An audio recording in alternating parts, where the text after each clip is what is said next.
Estamos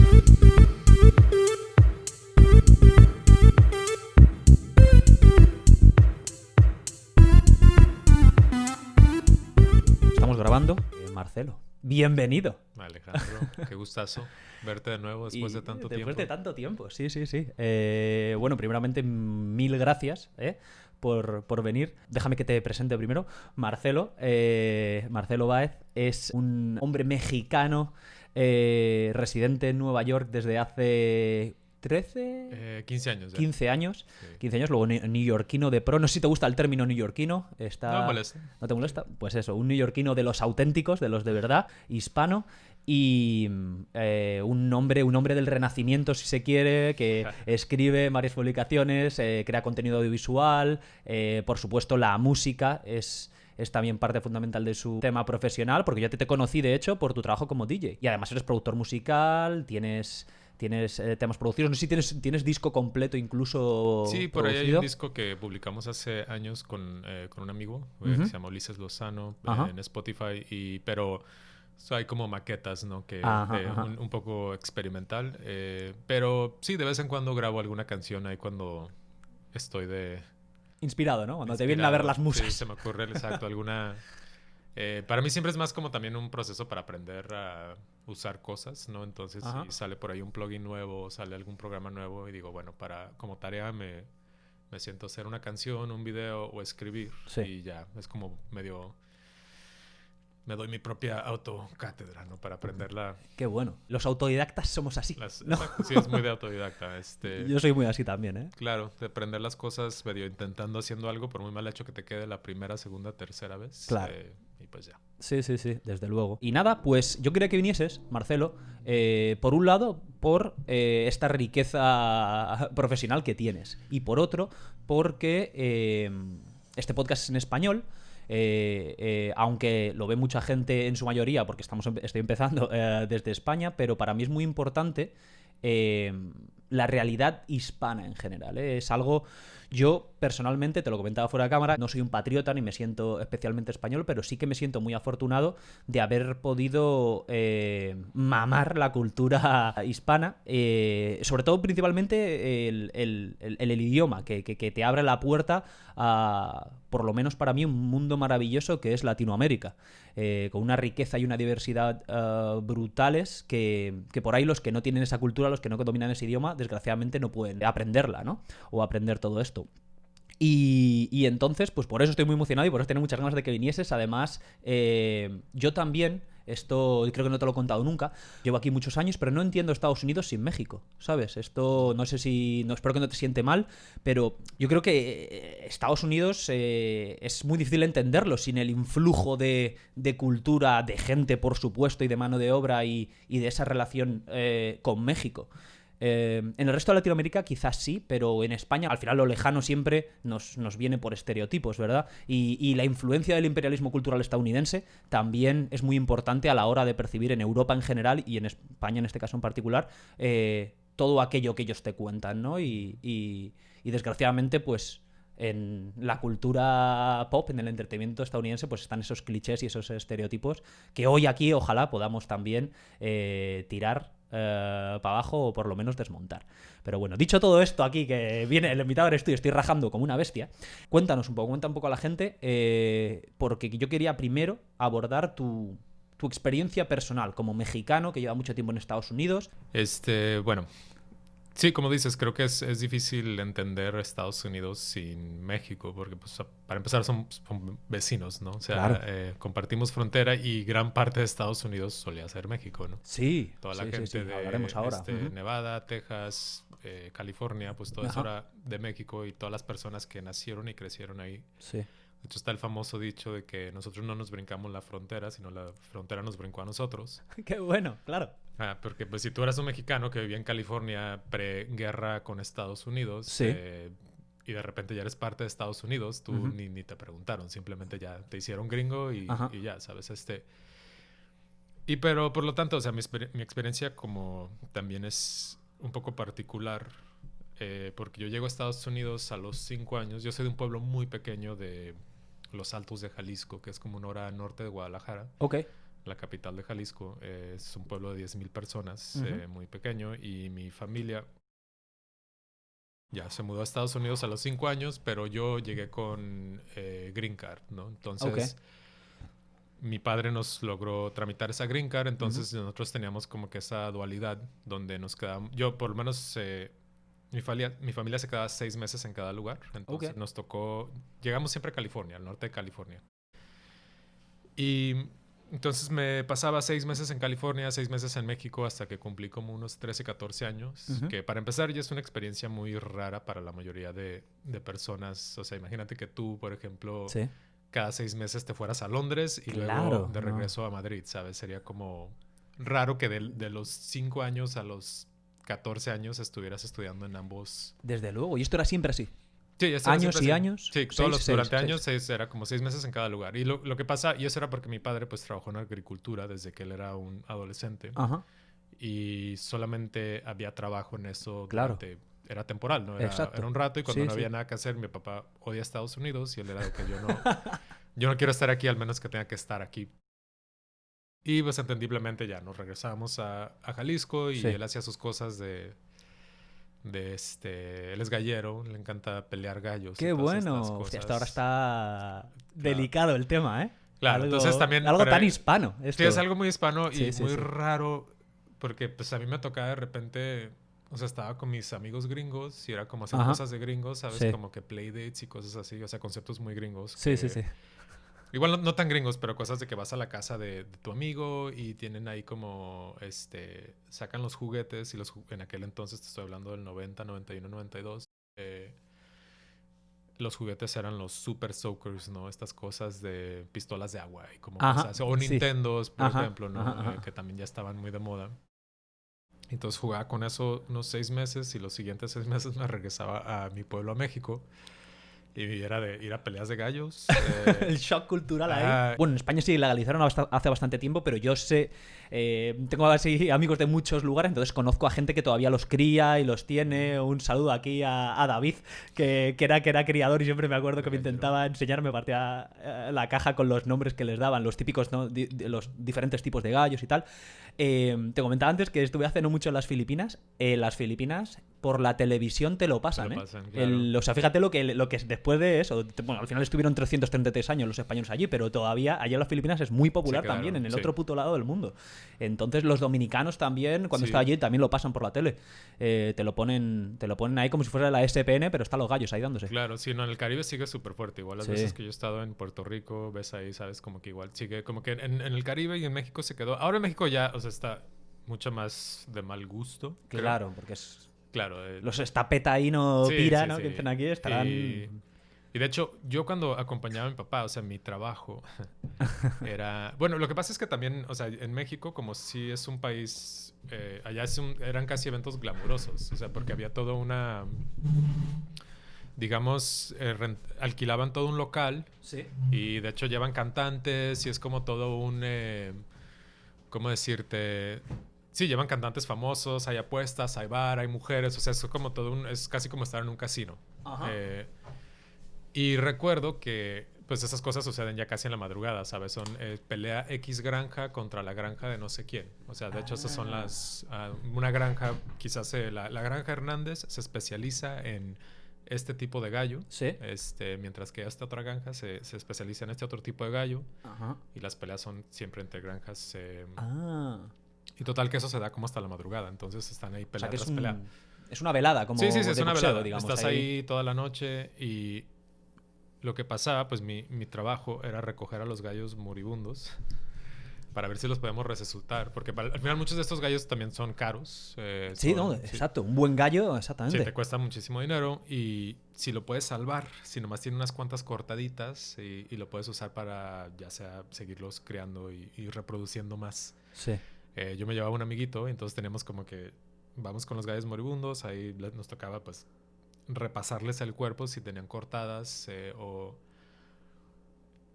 que estaban todavía salvables, pues ahí con una aguja, ¿sabes? Nos tocaba ponernos a coser a los gallos y era de que bueno, ahí medio creo que va a sobrevivir este gallo Y era muy triste porque al final están todos los borrachos, todos, o sea, todos los tipos están tomando y están apostando. Sí, y tú como niño estás ahí de que desplumando gallos intentando, ¿sabes? Y además a esto se le añade que a lo mejor a las 2 semanas estabas en Dixon, California, viendo a las tortugas ninja ahí tranquilamente, oyendo a la fiesta del niño gringo. Claro, que pasaba, que iba eso al playdate con el niño gringo y su mamá, ¿sabes? De que nos sacaba el cheese plate así en la bandeja, ¿sabes?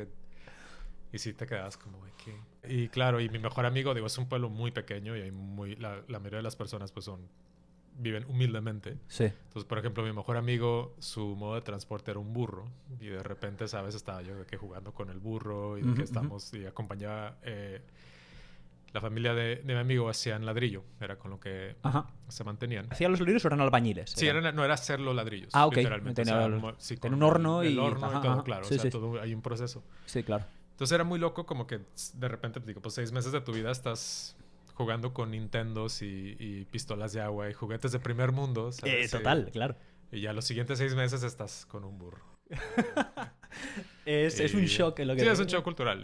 Pero para mí, excelente. O sea, para mí era... Si lo manejas, claro, desde luego vives 2 vidas al final. Sí, estás viviendo 2 vidas y era muy interesante. Que para eso... Porque claro que es muy del ser humano. Como dicen los gringos, the grass is always greener on the other side, ¿no? O sea, que ellos creen que todo... O sea, uno desde niño siempre te imaginas que todo está mejor, menos... O sea, fuera de donde tú estás. Claro, ¿no? donde tú... Exacto, sí. Entonces eso, si creces en España, pues a lo mejor piensas que aquí a la vuelta, que en Italia están 1000 veces mejor. En España el complejo con el resto de Europa es brutal. Siempre lo que viene de Alemania es mejor, lo que viene de Francia es mejor. Bueno, los ingleses, bueno, si hablas inglés automáticamente eres un mejor ser humano. Claro. Lengua lamentable por otra parte, pero bueno. Exactamente, lo mismo sucede en México, ¿no? Sí. O sea, si estás solamente en México, pues piensas que todo está mejor en Estados Unidos. Pero... Y ahora que digamos que yo creo que el gringo promedio quizá tiene un poco menos complejo con eso porque aquí sí son como muy nacionalistas y muy patriotas en ese sentido y siempre se están diciendo a sí mismos que pues lo de acá es lo mejor, ¿no? Sí. Entonces, a lo mejor ellos tienen menos complejo con eso, pero pues no falta también, digo, yo crecí en California. California es un estado muy progre. Sí. Entonces yo vivíamos como a 1 hora de San Francisco, 20 minutos de Sacramento, o sea, muy, muy en el norte y ahí también es la cuna de los hippies sesenteros contraculturales. Sí, toda la cultura de Berkeley y todas estas cosas. Entonces yo como adolescente, también cuando iba a San Francisco, topabas con esas ideas. Qué bueno. Y era como era como que la subcultura gringa, pero bien extrema de otro lado, ¿sabes? Como bien ultra de izquierda. Y sí, eran como 2 mundos tan locos, ¿sabes? Porque de repente estás como con los mexicanos conservadores católicos, ¿sabes? De pueblo. Rurales, de rancho, diríamos nosotros. Sí. Y 6 meses después tienes al alcance, ¿sabes? Así como las ideas más locas, ¿sabes? Y vanguardistas, incluso Claro, o sea, tienes a City Lights ahí donde estaba Ginsberg y donde estaba todo el mundo, ¿sabes? Ya. Y te quedas así como En tu cabeza tienes un chocho ahí bueno, pero wow. Esto también un poco forja tu personalidad tremendamente única, supongo. Y tu manera de ver el mundo, ¿no? Porque a uno quizá tan cerrado, entre comillas, otro tan abierto, esa mezcla ahí. Sí, bueno, lo interesante, mira, ahí te va. El chiste... ahora sí que el chiste más triste fue que yo estando en México, en mi pueblito, pues tú ves que todo el mundo bueno, más bien en el resto del mundo siempre estamos consumiendo los medios gringos porque son súper potentes, ¿no? Claro. O sea, los gringos para hacer películas, caricaturas y todo esto, realmente... ¿Quién no consume eso, sabes? Claro, puedes estar en Asia, puedes estar donde sea. Y yo como niño, pues empecé a ver en aquel entonces, yo llegué a Estados Unidos en el 88. Para entonces creo que ya empezaban a pasar pues caricaturas de He-Man y las Tortugas Ninja y todas estas cosas, ¿no? Que en las Tortugas Ninja mostraban Nueva York y pues tú te empiezas a imaginar así alcantarillas y cosas así como muy, ¿sabes? O igual veías G.I. Joe y G.I. Joe de que es los soldados y tecnología. Sí, los héroes. Sí, los héroes, claro. Y pues tú te empiezas a imaginar Estados Unidos de cierta manera y yo... La verdad es que los primeros 5 años de mi vida yo veía a mi padre muy poco porque él se la pasaba trabajando en Estados Unidos y todavía no nos había tramitado la Green Card, entonces nosotros nos quedamos en México. Claro. Y de hecho cuando mi papá llegaba a México a visitarnos yo ni lo reconocía, o sea, yo mi madre tiene una anécdota que ella estaba lavando platos o no sé qué y me dijo, toca en la puerta, ve a ver quién es. Yo voy, abro la puerta y veo a este señor y pues, como que me doy la vuelta, regreso con mi mamá y le digo, pues hay un señor ahí que la está buscando. Sí. Y ya como que se asoma y dice, es tu papá. Y yo ok. Pues yo nunca veo a ese señor, ¿sabes? Él vive en Estados Unidos. ¿Qué me estás contando? Claro. Y ya cuando cumplimos 5 años, él dijo, bueno, los voy a llevar a Estados Unidos para que aquí están sus green cards, ya podemos ir. Sí. Y yo me imaginaba que íbamos a llegar así como, pues, a donde vivían las tortugas ninja, ¿sabes? O sea, así edificios y no sé qué. Claro que no íbamos a Nueva York, pero pues yo pensaba que a lo mejor todo Estados Unidos era así, no sé. Digo, como niño tampoco tienes mucha perspectiva. No, desde luego. Y ahora sí que la broma más cruel fue que llegamos a un pueblo muy pequeño en California, se llama Dixon, y que en aquel entonces era otro pueblo de 10,000 personas. Y la mayoría de las personas, o sea, yo te diría, bueno, quizá no la mayoría, pero un 40% mexicanos y el 60% son como gringos, republicanos, conservadores. Ultraconservadores, claro. Wow. Vaya mezclita. Claro, yo dije, o sea, me sacaron de un rancho para meterme a otro rancho. Y nunca vi, ¿sabes? Las alcantarillas ni las cosas de las tortugas ninja en ese pueblo, porque pues eran como rancheros, pero gringos. O sea, mucha gente tampoco piensa en eso, que California tenga como estos pedazos conservadores o partes conservadoras, pero sí las tiene. Exacto, sí. Y entonces, te digo, esa fue la broma cruel, porque pues durante muchos años como que ya nomás me pasaron de un pueblo a otro, pero ya nomás en inglés. Y recuerdo que también mi papá, muy, muy poco tacto, le dije, bueno, ¿a qué horas empiezan a pasar las caricaturas para por lo menos empezarme a ubicar por ahí? ¿A qué hora pasan en la tele las caricaturas? Y él me dice, ¿para qué quieres saber si están en inglés y no les vas a entender? Y yo dije, bueno, es un buen punto. ¿Has visto así? Sí. Digo, pero bueno, pues ahí para empezar a ver, no sé. Y ya, bueno, ahí empieza mi experiencia con los americanos. Pero pues esta experiencia extraña, ¿no? De dual. Dual, sí, de dos mundos. Entonces, tu primera lengua, obviamente, es el español, el castellano. Y llegas aquí con 5 años, o sea, ya un niño que habla y toda la historia. ¿Cómo es para ti, cómo es esa transición en lo que a idioma? ¿Tú recuerdas tener dificultades a la hora de comunicarte al principio? Las típicas historias que tienen pues la gente que llega ya aquí con un idioma aprendido. Sí, algo muy interesante que sucedió fue que yo tengo una hermana, nos llevamos un año, solamente somos 2, y cuando llegamos, pues yo tenía 5, ella tenía 6, entonces yo creo que fui directo a kinder y ella a primero. Sí. Pero por alguna razón, yo creo que era los 80s y igual a la gente no le importaba, o a las escuelas no les importaba mucho, pero a mi hermana la pusieron en un programa o en los programas de ESL, English as a Second Language, ¿no? O sea, programas capacitados para niños que no hablan inglés. Entonces, pues las maestras hablan español, te intentan empujar a que aprendas inglés y pues ahí como que te van metiendo cositas al currículum para que lo aprendas, pero pues al final si no entiendes una palabra o lo que sea, siempre puedes preguntarlo en español y te responden y todo bien. Y conmigo, mis papás hicieron ahí un experimento raro donde me metieron con las clases de los gringos, pero eran como gringos que no hablaban absolutamente nada de español y ni siquiera las maestras. Hostia, a pelo. Ahí. Sí, entonces yo recuerdo que, por ejemplo, pues cuando íbamos a hacer una prueba, a mí me decían, tú nomás haz la parte de la matemática, que eso sí lo vas a entender porque son números, y de lo demás, pues ahí vete a sentar. Y desde entonces empecé a chocar, de hecho, ahora sí que la diferencia entre el mexicoamericano y el gringo, porque hasta dentro de esa clase, recuerdo, digo, los niños te sentaban en escritorios de 4, o bueno, eran como grupitos de 4, ¿no? Un niño aquí, uno aquí, otro aquí, otro aquí. Y recuerdo que te ponían tu nombre en un como letrerito para que empezaras a aprenderte los nombres de tus compañeros.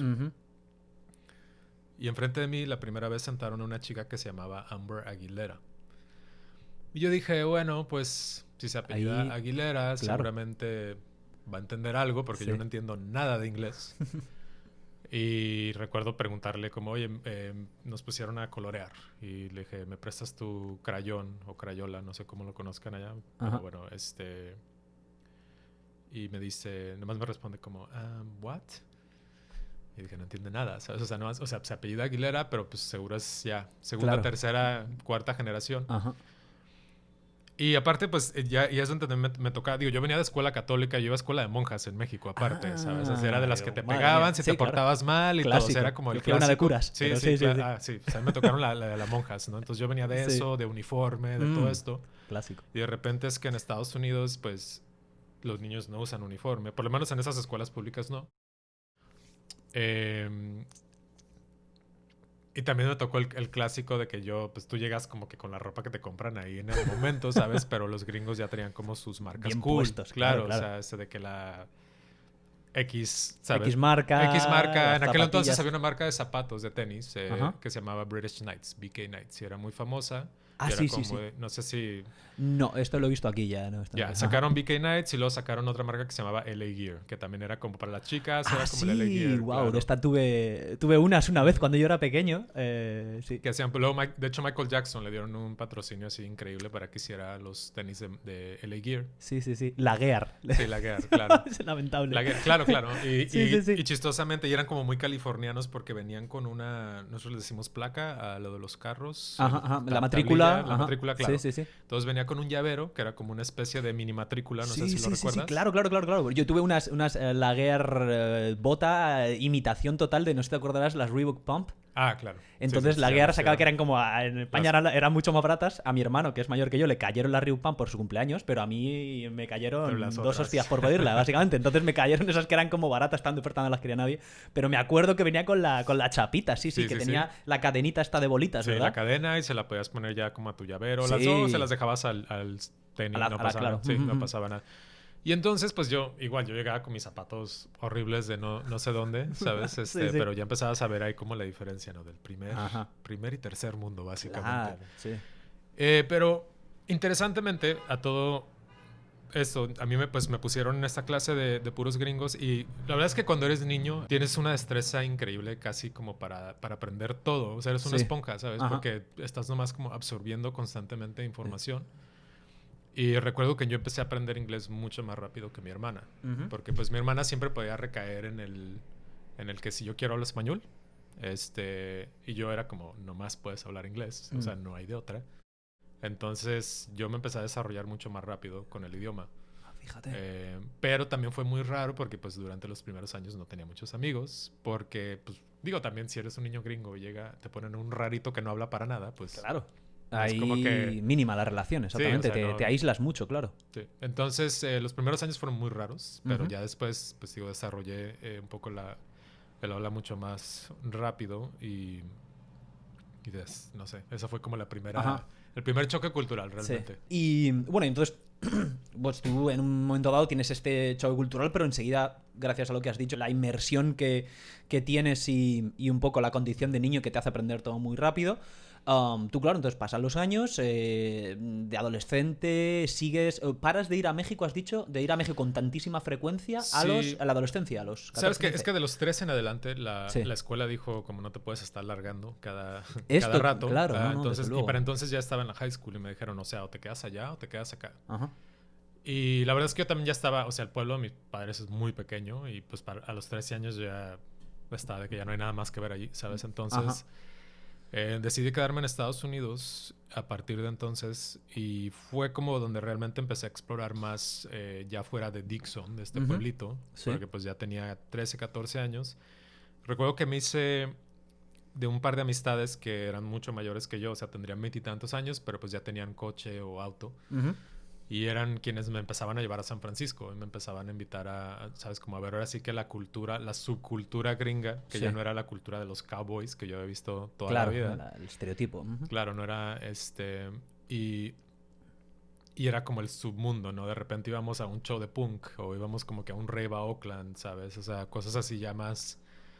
Ahora sí, repito, de la subcultura que se estaba dando en aquel entonces, en los 90s. O que, por ejemplo, íbamos a Haight Street en San Francisco. Y Haight Street era como la calle principal donde podías comprar cosas muy bizarras. Desde discos de Charles Manson a, ¿sabes? Como indumentaria inglesa de que los Creepers, por ejemplo, este tipo de zapato que usaban los punks. Y, sí. Como cosas que ya eran como de importación inglesa y muy particulares. O sea, las encontrabas en esta calle.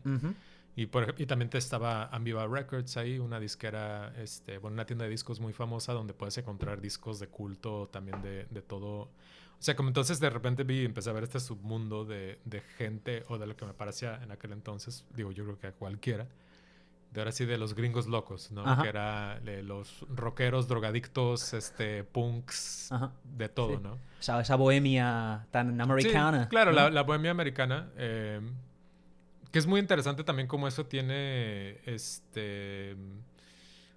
repercusiones a como nivel mundial, ¿no? Porque también de repente yo pasaba por Castro, o sea, la calle Castro, que es como donde está toda la, ¿sabes? Los bares gays y la temática, claro.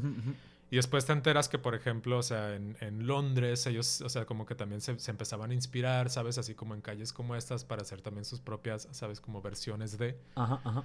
Y te quedas como... No sé, o sea, te impacta, ¿no? Te que impacta, de repente claro. sea todo... Y así como también les encantaban cosas... O sea, el rock de Hendrix y todas estas... Digo que con Europa... Yo creo que Estados Unidos, Europa, ya es otro tema, pero Estados Unidos con Europa siempre se está como retroalimentando de cierta manera, ¿sabes? Claro.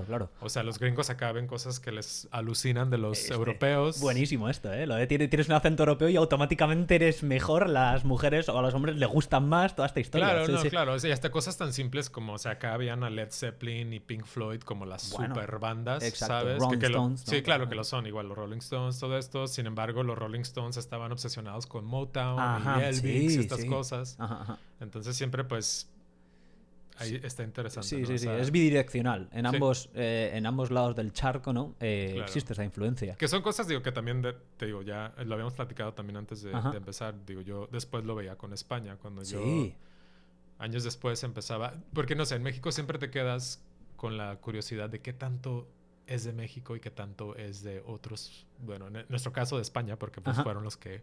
Y también los franceses que también fueron a meter ahí mano en un como momento. Dos veces encima, los cabrones. Claro. Entonces, hay cosas que tú te imaginas que a lo mejor son súper mexicanas y luego, pues yo cuando iba a España de repente veía cosas y decía, igual, ¿no? Ciertos manerismos y hasta palabras. Recientemente me acordé de una. En México nos critican mucho el mande. Mande usted. Sí. Cuando en vez de decir... ¿Por qué? Lo critican, digo. Lo critican porque sientan que es... Bueno...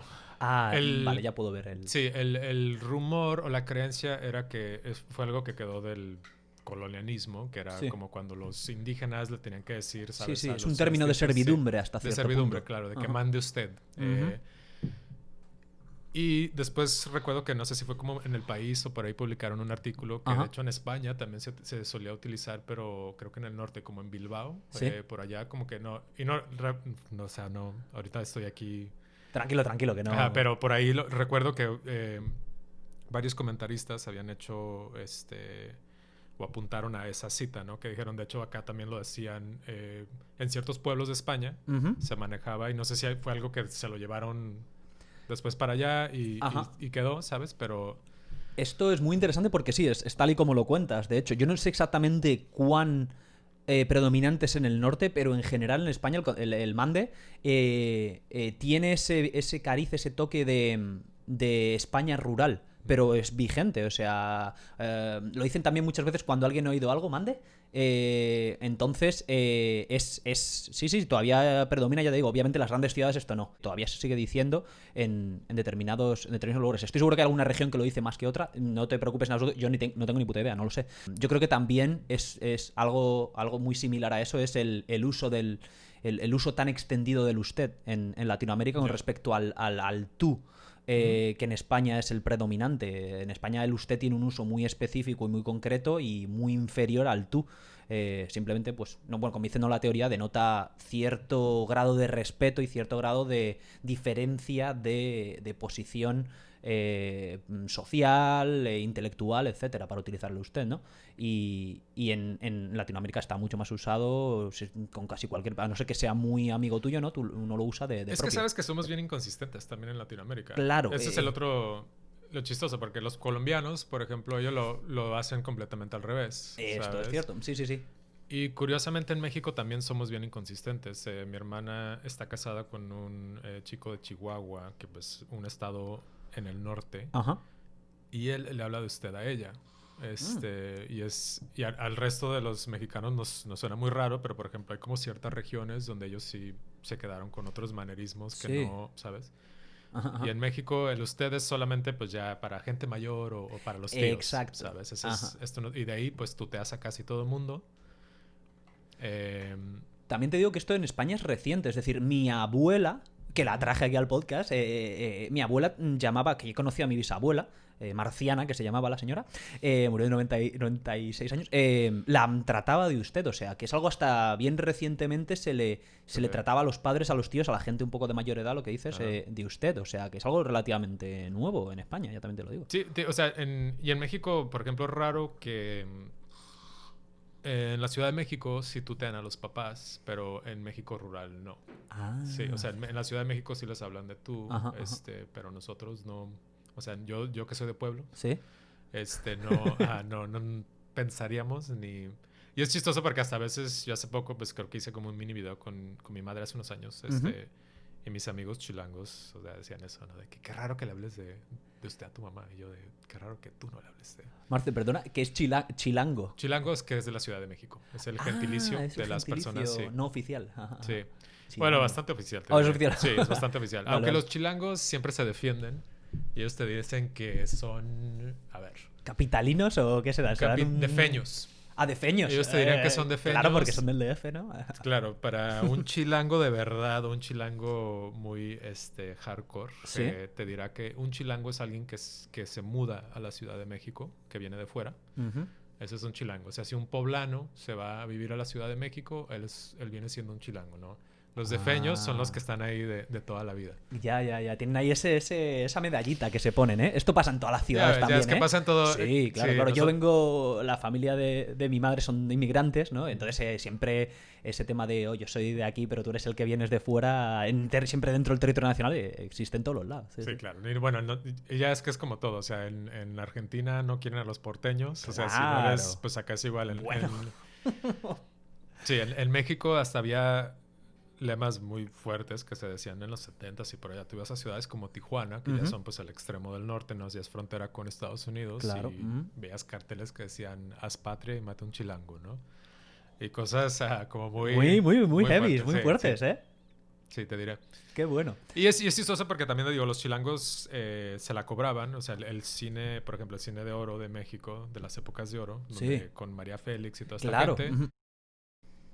También había muchas partes, o bueno, muchas películas en donde ellas mostraban a todos los norteños como personas muy ignorantes, ¿no? O sea, muy de pueblo y muy...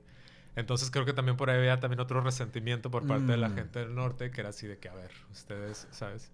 Pero bueno, peleas yo creo que también se darán allá en España, ¿no? Así como se dan. Sí. Claro, estas cosas yo creo pasan en todos los lugares. Es algo muy común el citadino, el de la ciudad con respecto al rural, al del pueblo, del campo, pues tienen ahí esa lucha, ¿no? Y ese mirar por encima del hombro, ¿no? Tan común del que es de ciudad al que es de pueblo. Y luego tú si eres de ciudad y vas al pueblo, también te miran con mal. Mira este que viene aquí, que se cree mierda y no llega a pedo. Que dicen. Claro, sí.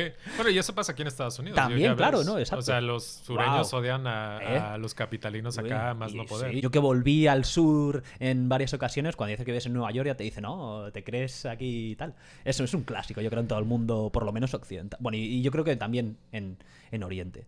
Entonces, bueno, pues tú con toda esta influencia empiezas a cultivar un interés y una dedicación a todo el tema de la música, etcétera, y decides mudarte a Nueva York. Pues un poco porque te viene de las Tortugas Ninja que lo tenías visualizado o no. Sabes que bueno, yo en California había empezado a hacer fiestas. ¿Sí? Y empezaba a hacer como cierto tipo de fiestas como con música en inglés que estaba de moda en aquel entonces, ¿no? Hasta a principios de los 2000, entonces como el electroclash y toda esta música electrónica y punky rara que estaba saliendo a todos lados. Y se me ocurrió la idea de hacer una fiesta, una especie de equivalente, pero que la música fuera cantada en español. Entonces dije, perdón, eso como yo sentía que no iba a funcionar muy bien en California. Y dije, ¿cuál sería el lugar en Estados Unidos donde, sin importar qué tan loca sea tu idea, vas a encontrar un grupo de personas que te siga el cuento? Digo, pues Nueva York, porque yo creo que ahí es donde tiene que haber la gente más Y acertaste. Sí, y yo siempre se lo digo a todo el mundo. Le digo, esta es como la ciudad donde, repito, sin importar qué tan extraña o extraño sea tu pasatiempo, tu interés, tu arte, aquí vas a encontrar a personas que son o hasta más extrañas que tú y que van a también como coger un poco ahí el interés en eso, ¿no? Sí. En lo que estás haciendo. Y eso fue, o sea, pues me vine a Nueva York, empecé a hacer esta fiesta en un sótano en el Lower East Side, que se llama Cake Shop, que es muy chistoso porque desde ese sótano también como que siempre pasaban por ahí varias banditas que los hicieron muy famosas. ¿Qué me dices? Pero un sótano que le caben 50 personas, o sea, cuando mucho, ¿sabes? Y o sea... ya, yo me mudé aquí y yo de hecho, yo no conocía nada de Nueva York. O sea, pues conocías como lo que ves de la tele y eso, pero no es realmente, si me dijeran el Lower East Side es esto y el West Village es lo otro, me daba igual, ¿sabes? Sí. Curiosamente yo llegué al Lower East Side y era como también la época cuando que los Strokes y que los Ya Ya Yeahs y que todas estas bandas en aquel entonces estaban dando. Yo llegué a vivir con una chica que trabajaba para disqueras, entonces ella también como que estaba conectada con mucho de la escena de aquel entonces, y me dijo, ay, vete por esta calle y tú pregúntale a todos a ver quién te deja hacer una fiesta, ¿no? Ajá. Y yo bueno, pues ahí voy, así. Y ya, pues hablo con este chico, me dice, sí, puedes hacer tu fiesta aquí en un martes y a partir de las 12 de la noche, es lo único que hay. Y yo dije, bueno... No es el prime time, precisamente, pero es Nueva York al final. Pero pues claro, dije, bueno, pues de eso nada, sabes hacer algo ya. Por algún lugar hay que empezar. Claro, por algún lado hay que empezar. Y ya, pues empecé a hacer esta fiesta. A corto plazo conocí a esta chica, Milú, que fue yo empecé a trabajar mucho con ella, mi socia. Sí. Y un saludo desde aquí a Milú. Sí, un saludo a Milú. Y empezamos la fiesta en aquel entonces y el primer año yo creo era como muy confuso para todo el mundo, yo creo que hasta para nosotros, ¿no? Porque decíamos, bueno, es una fiesta con música, era una fiesta alternativa con música en español. Y la verdad es que eso se puede significar muchas cosas para mucha gente, ¿sabes? Claro, sí. Y por una extraña razón nos empezó a llegar muy buena prensa. O sea, de hecho nos hacían reseñas como en el New York Post, en el Daily News, ¿sabes? Que pues acá son los periódicos como con un muy buen tiraje. Desde luego, sí. Y pero era, repito, muy confuso para todo el mundo porque pues gente leía en el post de que música en español o música latina, como simplificaban acá. Que ahora vamos a hablar de este concepto que tengo ganas, pero... Y pues, ¿qué significa música latina? Eso puede ser, para algunas personas eso es salsa, bachata y reggaetón. Sí. Y, por ejemplo, para mí era como Rafael Acarrá y cosas así, ¿sabes? Sí. Como grupos de rock y lo que sea. Y entonces, te digo, el primer año era como muy confuso para todo el mundo. O sea, porque pues unas personas entraban y casi como que hasta se enojaban porque decían, yo en el New York Post leí que decía que esto era música latina y tú estás escuchando a Rafael aquí y eso para mí no es latino. Y yo decía, bueno, es que, a ver, en Latinoamérica no todo es salsa, reggaetón, ¿sabes? Sí. Bachata para bailar. Y esto también era, digo, por parte de mucho gringo, ¿sabes? Que a lo mejor pensaba que eso era como el límite de la música latina. Y nosotros así de que escuchando Alaska, Dinarama y cosas así como, ¿sabes? Como nada que ver. Sí. Y ya, pero como después del primer año, esta fiesta como que ya medio cobró su propia vida. Sí. Y de repente, o sea, éramos siempre 10 mensos ahí. Y ya después de un año, de repente, pues ya éramos 100, ¿sabes? Y logramos como 200.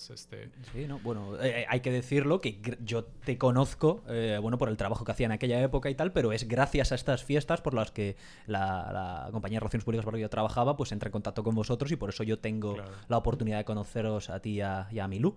Y creo que sí, la verdad es que es eso. Bueno, volvemos a lo mismo que parece ser el tema estereotipos y el tema lo que se simplifican las cosas, ¿no? Muchas veces para darle sentido y para poder funcionar con términos que es eso, latino, pues eso, piensan en salsa, bachata, ahora reggaetón, y claro, pues toda esa riqueza que hay detrás y que es mucho mayor, en la mayoría de los casos jamás se llega a conocer, porque también el límite de atención y de interés de la gente pues es el que es, ¿no? Entonces me alegra que, bueno, pues que hayas comentado un poquito cómo desarrollaste allí tu actividad con el tema musical, porque uno de los temas que yo quería tocar contigo era lo que viene siendo, vamos a llamarlo, el reinado del reggaetón que estamos viviendo ahora mismo todos en nuestras carnes. Y no digo, me incluyo, pero no digo los hispanos, sino digo todo el mundo. Marcelo, porque es algo verdaderamente llamativo. Vuelvo a mencionar mi aventura asiática. Tú vas por Asia y se escucha en las calles reggaetón. En Tailandia, reggaetón ahí Despacito, sonando. Es decir, es algo que se ha vuelto un fenómeno global. Ya te digo, las Filipinas en los malls, en los centros comerciales, sonando canciones de reggaetón. Lo que hablábamos antes, que quiero también que des un poco tu opinión, el reggaetón ha tomado todo el mundo hispano, por supuesto también, a la inversa la influencia, en España es probablemente el género que más se escuche a día de hoy en lo que a pop, ¿no? En lo que a popular se refiere. Y bueno, también quería que des tu opinión. Ha habido mucha polémica con esta nueva pope del reggaetón moderno, que es Rosalía, que es española, catalana concretamente, aunque no sé si tiene raíces en Andalucía, como tantos otros en Cataluña, pero que ha enarbolado la bandera del reggaetón en el mundo, y ahí la tienes en Miami ya instalada y siendo superventas. ¿Cómo ves tú este tema? Tú has hecho ya, que desde aquí, bueno, luego lo pondremos al final, pero tú también creas contenido audiovisual y tienes, que yo ya he visto, tienes 2 en los que tocas el tema del reggaetón, la evolución por un lado, ¿no? Tienes uno de 2 partes y luego tienes otro de la politización del reggaetón, que estoy viendo. Entonces es un tema que tú controlas bastante bien. ¿Qué opinas tú de este auge que ahora el reggaetón porque ha sido muy en los últimos 5 o 10 años? ¿Sabes qué? Lo que me hace mucha gracia con eso, yo recuerdo cuando Calle 13 publicó el primer disco, y ese es como donde se empezó a publicar, digamos, que la nueva ola del reggaetón, porque pues el reggaetón, puedes decir, yo pienso que tiene 2 fases. Tiene la fase inicial, que fue la del General y Vico C, y como los primeros, ¿sabes? Así en los 80s, principios de los 90s, como los que empezaron a plantar la semilla, pero luego no pasó nada por mucho tiempo, y no fue hasta que como el 2004 por ahí, que Daddy Yankee publica La Gasolina. Con la producción de los Looney Tunes. Los Looney Tunes eran... Eso es otra cosa que también se me hace mucha gracia. Yo digo que realmente los padrinos del nuevo reggaetón, no del antiguo reggaetón, pero del nuevo reggaetón, son los dominicanos, porque los Looney Tunes eran los productores. No son puertorriqueños los Looney Tunes. No. Looney Tunes Noriega, que decía ahí, lo típico tan reggaetonero de decir al principio y dar las gracias, Tunes, y real hasta la muerte, baby, y toda esta historia. No, los Looney Tunes son 2 productores dominicanos, y ellos siguen teniendo una mano muy, muy importante, porque ahora, por ejemplo, tú tienes a Bad Bunny y toda esta gente, todas esas son producciones de otro productor que se llama Tiny. Y Tiny era... Tiny. De hecho, él era, ahora sí que como un becado de los Looney Tunes. O sea, él era ahí un intern en el estudio de los Looney Tunes, y ellos le enseñaron a él. Fíjate, o sea, Tiny empieza de becario ahí, más jovencito que ellos, que es una generación un poco más joven. Sí, es súper joven él. Pero está chistoso hasta dónde sigue como teniendo influencia los Looney Tunes, ¿sabes? Desde luego, o sea, en la nueva eso ellos al final son como ahora sí que... Pero ese es del nuevo reggaetón, ¿sabes? O sea, de la nueva ola del reggaetón, cuando ya el reggaetón se hizo algo como imparable. Porque a partir de La Gasolina ya era... O sea, el reggaetón ha estado así, ¿sabes? Subiendo. No baja más. Pero yo recuerdo cuando Calle 13 pues publica su primer disco, que fue por ahí en el 2005, 2006, por ahí más o menos, ¿no? Recuerdo justo a nosotros nos invitaron a pinchar al Razzmatazz y a... Muy mítica sala de Barcelona. Claro, o sea, y al Nasty en Madrid y en otros lugares por ahí. Pero, Marcelo, me sorprendes ahí, ¿eh? Tu conocimiento de los antros, como decís vosotros, de España. Uno se mete en todo, ¿no? Grande, Marcelo. Y recuerdo que un chico, o sea, que nos hizo el booking en el RAS, ¿no? Él era muy fanático y estaba muy pendiente, muy inteligente, muy pendiente de lo que salía de Latinoamérica. Pero recuerdo que casi nos dijeron de que si ponen reggaetón, o sea, aquí como que no, ¿sabes? Eso lo van a ver. Aún no estamos ahí, ¿sabes? O sea, no hemos... Y creo que recuerdo que me mencionaron que en aquel entonces le decían música de panchitos, ¿no? Sí, es que claro, esto la gente lo tiene que saber, no va a dejar en buen lugar. En España existe mucho... Hay discriminación, esto es innegable. Yo lo comento porque es la realidad, y si se nos ofenden aquí, bueno, si nos ofendéis dejaré en los comentarios las ofensas, pero la realidad está en que sí, muchas veces se mira se mira por encima del hombro lo que viene de Latinoamérica, no solo a nivel cultural, en producción musical, en producción audiovisual, pero por el fenómeno de la inmigración, que al final pues España recibió en la época dorada, en la última época dorada de España, que se produce desde la segunda mitad de los 90 hasta la crisis de la subprime en el 2008, pues viene mucha inmigración latinoamericana, principalmente Ecuador, Perú, República Dominicana, y entonces pues existe ese choque de culturas, y ya sabes que esto es muy europeo, ¿no? Esto yo siempre se lo digo a los estadounidenses cuando hablan, no, la realidad es el melting pot, ¿no? Todo el crisol de culturas que es Estados Unidos. Yo siento, desgraciadamente, y es así, supongo que corresponde a las nuevas generaciones el quitar esto, pero en Europa se siente mucho que el que viene de fuera no es alguien que viene a aportar, sino que es un invasor, ¿sabes? Entonces eso siempre está, yo creo que en la idiosincrasia española eso está mucho, ¿no? Y además no es algo racial, es decir, por supuesto hay discriminación con respecto a el término panchito es un término ofensivo y derogativo para referirse a todo el que viene de Latinoamérica en general, pero sobre todo a gente que tenga más rasgos mesoamericanos, Perú, Ecuador, si fuesen pues esos mexicanos más del sur, pues también sucedería. Pero hay un racismo incluso mayor en muchas ocasiones con los rumanos, que son más blancos que los españoles en lo que a aspectos se refiere, por darte un ejemplo, ¿no?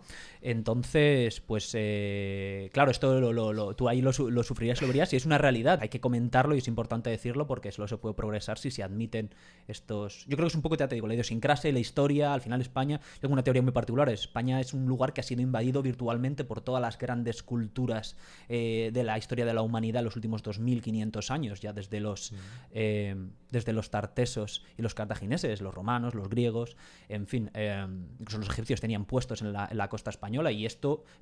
la última gran invasión por parte de los musulmanes, que es otra cosa también pues que influye mucho en cómo los españoles, o en cómo desde el sur de Europa, desde España, se ve todo el tema musulmán, ahora que con los gringos está tan de moda. En España siempre será un invasor, siempre le mirarás, nunca, aunque el primer país en número de migración en España es Marruecos, es de lo que más hay, pero siempre se le ve como el invasor, y está como muy en las entrañas del tema. Entonces, pero bueno, esto creo que hay que ir... para mí Latinoamérica aporta mucho más de lo que la gente cree en España, y es algo que se tendría que valorar mucho más. Pero bueno. Sí.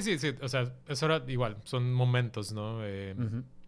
Y que se dieron, y bueno, cosas que así pasa como en todas las, así como acabas de decir, ¿no? Pero volviendo al tema, que yo me he ido ahí con mi diatriba, ¿no? Cada aquí de romper una lanza. No, pero pues tiene sentido, y pues va con el tema realmente. Pero sí recuerdo eso. Yo nunca había escuchado ese término, panchitos, pero lo chistoso es que lo entendí inmediatamente. No me lo tuvieron que explicar, nomás lo tuve que escuchar y ya dije, ok. Y esto te digo, fue creo que en Barcelona, pero luego cuando pinchamos en Madrid... recuerdo que estaba yo pinchando en el Nasty, y pues ya el Nasty es muy rockero y muy alternativo, entonces si nos estaba ahí poniendo de que cumbia y reggaetón, o sea, olvídate. Y en era 2000 como, sí, eso era como el 2005, 2006. Me hubiera gustado verlo esto, sí. Y yo recuerdo, lo más chistoso es que esa noche llegó una chica chilena y me dice, a mí me encanta esto, digo, pero yo soy chilena, ¿sabes? Y yo lo entiendo, pero... te voy a decir que aquí, o sea, los demás están esperando escuchar Blur y, o sea, las bandas inglesas, ¿sabes? Que pegaban entonces, que claro. Claro, que dices lo que está de moda acá, y dices, así que no te sorprenda, ¿sabes? Que te vengan a pedir otras cosas. Y yo estaba de que, bueno, es que si a nosotros nos contrataron, aun cuando sabían que era lo que pinchábamos, pues también como que no va a llegar a cambiarles, ¿sabes? Como si te contratan por algo, tampoco... Y al final, digo, como DJ, gran parte de tu trabajo es retar a la audiencia de cierta manera, ¿no? O sea, pues ponerles cosas que a lo mejor disfruten y que sí ubiquen, pero otras cosas que sean muy desconocidas y digan, bueno, ¿qué es esto? Porque si tú tampoco estás educando a las personas, o bueno, enseñándole las nuevas propuestas, pues tampoco estás haciendo nada, tu trabajo como DJ, creo, ¿no? Entonces, pero bueno, recuerdo de ese punto, de ese antiguo punto, a que de repente... todo sea, sabes, que Rosalía y que reggaetón y que C. Tangana es, o cómo se llama este otro chico. Sí, C. Tangana, ¿no? Sí, o claro. Tiene una letra antes, sí. Claro, y todo el discurso que se disparó a partir de que si es latina o que si no es latina Rosalía, y que si se puede asociar y que si no se puede asociar. Y esas cosas se me hacen como algo muy... a ver, las personas, o sea, los gringos al final están súper, hiper acomplejados con su cultura. Porque si lo piensas, es una cultura muy nueva. O sea, hace 300 años ni había gringos. Eran como que o eras inglés o eras, ¿sabes? Como que... ¿Del colonizador en cuestión o nativo? Claro, o sea, todavía como que realmente apenas empezaban a nacer los gringos de verdad. O sea, los americanos en ese sentido, ¿no? Y si lo piensas, digo, España pues tiene una cultura antiguísima, así como hasta en México nosotros también teníamos una cultura antiguísima, ¿sabes? Sí.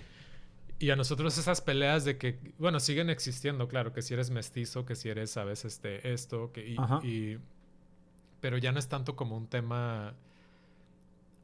Aquí ahora como que se empieza a poner tanto de... Bueno, la gente está hipersensible con eso, ¿no? Y entonces... Y son muy de marcar la raya, ¿no? De que tú tienes que tener estas cualidades para poder decir que eres esto, ¿sabes? Sí. Para poder decir que eres minoría, tienes que ser esto y esto y esto y esto. Para poder decir que eres latino, tienes que ser esto y esto y esto, ¿no? Y dentro de los latinos, bueno, eres latino, pero si estás blanco, o sea, como qué clase de latino eres, ¿sabes? Y si eres negro, entonces eres otro, ya eres afrolatino, ya eres, ¿sabes? Y que tiene, creo que ni siquiera es como por... O sea, de hecho es un tema muy interesante, ¿no? Y creo que sería tonto, por lo menos de un punto de vista intelectual, como hacerte ciego a esas diferencias, porque claro que la experiencia de una persona negra latinoamericana va a ser muy diferente a la experiencia que voy a tener yo, ¿sabes? O sea, yo cuando llegaba a Estados Unidos, a pesar de no hablar nada de inglés y de haber estado con un montón de mexicanos rancheros, ¿sabes? Rurales, pues a mí si un gringo me ve pasar por la calle... De hecho, asumía que yo era, si no gringo, por lo menos así como algo, ¿sabes? Porque pues me ven blanco y de que lo que sea. Sí. Y no era a partir de que llegaban y me preguntaban algo en inglés y yo así de, ¿qué dijo? Ya decían, a ver, algo está mal, ¿sabes? Pero por lo menos en esos instantes todavía me podía escapar con ciertas cosas, ¿sabes? Cosa que si te ves así como lo que... Ahora sí que más que el prototipo de un mexicano promedio, no te vas a escapar. Desde luego. Automáticamente si te ven en la calle ya te van a decir, viene de otro lado, ¿sabes? O sea, claro. El famoso brown people, ¿no? Que ahora el propio mexicano lo ha cogido con orgullo, ¿no? Sí, y para mí era pues un tema raro porque yo al igual... para la que no sepan, gente marrón, es como lo dicen aquí los estadounidenses, brown people. Los brown people, claro. Y yo soy de una región bien, le llaman los Altos de Jalisco, y que es donde se fueron a esconder todos los curas y los padres durante la Guerra Cristera, cuando estaban empezando. México se intentó hacer laico en algún momento, y de todos los españoles que quedaban y los franceses los quisieron matar. Sí, lo estuve leyendo el otro día. Se fueron a esconder a las montañas. Claro, porque sentían que el catolicismo era la raíz de todo el problema, por lo visto, según leí, ¿no? Claro. Entonces, a darles... Que luego pasaría en España luego un siglo después, o no, 50, 60 años después, y es uno de los factores por los que hay una guerra civil en España, el ataque a la iglesia, pero bueno. En México intentamos y luego volvimos a... Con un rebote, ¿no? Que ya como que no funcionó de nada esa... Sí. Pero en el Inter, pues todos estos europeos al final se fueron a esconder a los pueblos, principalmente pues de la región donde soy yo. Porque es montañosa, lo llamas los Altos ahí. Sí, los altos de Jalisco pues es muy elevado. Y entonces si te pasas por los pueblos, o sea, pues ves como que todos estos mexicanos rubios. O sea, yo tengo primos que son así de que rubios aún más transparentes de lo que soy yo. Ya. Pero luego mexicanos. Pero son mexicanos de generaciones y generaciones, ¿no? Sí, y es gente al final, como decimos, gente muy ranchera. Entonces, a nosotros yo vengo siendo el güero de rancho, como les dicen. Güero, pues. En México, dilo, claro, para que no lo blanco, claro, pero yo soy como el equivalente de un hick en Estados Unidos, ¿no? Que es como el... En España llaman paleto, ¿no? Gente... Claro, rural entonces, rural, o sea, blanco, pero rural. Porque igual también eres ignorante, pero estás así. O sea, tienes este aspecto, ¿no? Y bueno, entonces para mí yo digo, toda la vida pues también, o sea, en mi pueblo hay un poco de todo, ¿no? Pero ya yo llegando a Estados Unidos ya tenía pues esa se debe decir que yo sí tenía también como esa ventaja que de repente si me veía un gringo no, ¿sabes? A nivel visual no había discriminación, desde luego. O sea, no era hasta que ya convivían conmigo que podían ver como que algo no estaba bien. Pero entonces volviendo a ese tema, yo ya estaría catalogado como de cierto, o sea, una subcategoría dentro de una categoría. Y en el caso de Rosalía y de todo esto, pues aquí los gringos ahora mismo están en su pleno... ahora sí que apogeo de, o sea, donde dicen, ok, entonces, pero a ver, ¿hasta dónde llega? Ella es, pues, técnicamente es europea, porque, pues, sí, es española, pero es europea, ¿no? Claro. Pero habla español, y se junta con los reggaetoneros, pero, ¿sabes? Y yo entiendo como, por ejemplo, cuando lo ven de Europa, les va a parecer así un tema bien absurdo. Pero acá, pues, están con todo el tema de la apropiación, ¿no? Exacto. Y eso es a lo que van con Rosalía, ¿no? Dicen, bueno... Y es casi como a lo que yo también vuelvo por gran parte. O sea, la apropiación llega un punto donde tú debes de decidir como que es realmente ofensivo de eso y que no, ¿sabes? O sea, yo te podría decir, si lo quieres llevar así como al límite de esa exploración, digamos. O sea, tú tienes a los hipoperos. Los hipoperos hacían música con cajas de ritmo japonesas. Y sampleaban a Kraftwerk. Entonces, o sea, las primeras canciones de los hipoperos de acá, de Run DMC, de todos ellos, eran sampleos de Kraftwerk, esta banda alemana. No tenía ni idea. Y utilizaban cajas de ritmo de Roland y Korg y todas, que todas son hechas en Japón. Entonces, ¿qué vamos a decir? Los negros se apropiaron la cultura japonesa y alemana para hacer su música. Y si estás siguiendo la lógica de la apropiación, es eso, ¿sabes? O sea, eso comenzó por ahí, ¿no? Sin embargo, pues dirías, bueno, no, pero o sea, los alemanes y los japoneses no estaban padeciendo de nada y no tenían ningún problema en aquel entonces. Entonces, pues sí utilizaron, fueron influencias pero para bien, como que no estaban dañando, ¿sabes? Los alemanes no dejaron de vender música porque un rapero del Bronx empezó a samplear su música. Y esto lo veo, o sea, recuerdo también hace un par de años que hubo un tema, bueno, una noticia muy chistosa creo que en Washington, en Portland. De unas gringas que habían ido a México y como que a explorar la comida mexicana y como que pidieron la receta de una tortilla a unas señoras allí en Oaxaca, no sé dónde, ¿no? Así como... Y cuando regresaron a Portland empezaron a hacer unos burritos o unos tacos a base de la tortilla que habían aprendido o de la receta que estas señoras en México les habían enseñado. Y todos los gringos progres se les echaron encima diciéndoles de que ¿cómo? O sea, tú apropiaste, sabes, la receta de alguien más. Y ahí tenías como los dos, ahora sí que los dos campos, ¿no? Tenías un lado que decía que no, estuvo mal porque pues estas gringas se aprovecharon de esto, ¿no? Y una pues más minoría que decía, a ver, esas señoras que están en México ahora mismo no están perdiendo negocio porque unas gringas a 50,000 kilómetros están vendiendo tacos, ¿sabes? O sea, no hay gente... La gente de Portland esa mañana no ir a México a comprarle tacos a esa señora. Oaxaca está como en el centro ahí, ¿no? Claro, o sea, una cosa es que... Lejos de cojones. No es en Tijuana. Sí, no. De hecho, o sea, si estas gringas hubieran puesto el puesto de tacos o burritos al lado de las señoras a partir de que les enseñaron la receta, pues ahí sí puedes decir, oye, estuvo mal. Te pasaste. Sí, te pasaste. Eso no... Pero, o sea, si se fueron a otro país, están, ¿sabes? Y es como donde ese tema de que la apropiación y que no sé qué tanto se pone muy interesante, pero puede ser muy tedioso al mismo tiempo. Y en el caso de Rosalía, pues, ¿qué vas a decir? O sea, ¿le quitó de comer a otros reggaetoneros porque está haciendo reggaetón? O sea, no, porque pues, realmente también se está asociando con los reggaetoneros principales. O sea, ella hace canciones con Ozuna, J Balvin con también. J Balvin, claro, que se puede... Y al final, otro lado, a mí se me hace muy interesante, digo, Rosalía, y siento que también los españoles tuvieron una racha muy larga de no proyectar música a un nivel internacional durante mucho tiempo. O sea, porque a un principio como que España producía tanta, digo, Julio Iglesias vendía en todos lados. Claro, Camilo VI, ahí mi padre Camilo gran VI, fan. O sea, claro, todos vendían en Latinoamérica hacia lo loco. Iban a hacer las Américas, que se decía en España, los toreros y los cantantes. Y vendían, ¿sabes? Así como muchísimo. Y yo creo que así. Y luego pues tenías ya después a Enrique Iglesias, que también así vendía a lo loco. Igual Alejandro Sanz y todo esto. Pero luego como que hubo una fase donde de repente España no estaba publicando nada... Nada nuevo que tú dijeras. O sea, había cosas súper interesantes, pero a un nivel indie. Sí. O sea, hemos comentado gente como yo te decía, Nacho Vegas. Nacho Vegas, que lo sepa la gente, me lo diste a conocer a mí. Yo no tenía ni idea de quién era. Claro, o sea, yo creo que España siempre son muy buenos, o sea, en verdad, para producir cosas. O sea, te digo, a un nivel indie, o sea, me encantan bandas como Hydrogenes, las bistecs, que me causan muchísima risa. Son Fíjate, estas dos chicas. No las conozco. Sí, búscate las bistecs. No soy yo muy melómano, también tengo que decirlo, ¿eh? Siempre estoy aquí para aprender. Cuando puedas, escucha las bistecs. Estas dos chicas que hacen, era como un grupo ahí electroclashero. Porque aparte el humor español es muy particular y son muy graciosos. Manejan mucho mejor la ironía de lo que nosotros podemos manejar en Latinoamérica.